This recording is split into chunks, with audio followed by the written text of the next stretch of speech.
Today we are doing a mini DARAZ haul, so let's start. First, I got this deformable lamp. Every student quite need this product in their daily lives. You have to charge it 1 or twice in a month.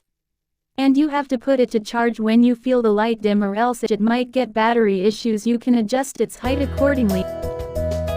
It got 3 modes: low light, medium light and high light.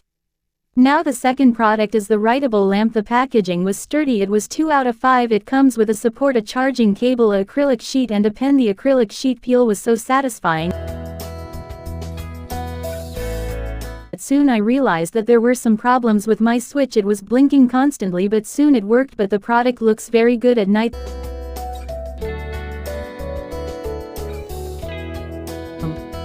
Next product is this LED digital clock. It is my favorite purchase. It comes with charging cable, the clock itself, a instructions manual and a coin cell battery.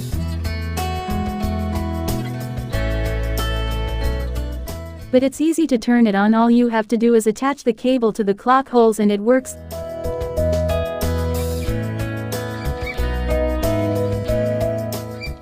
This is how all products looks at night. They all look so aesthetic. Stay tuned for more and don't forget to subscribe to my channel, My Art Diary.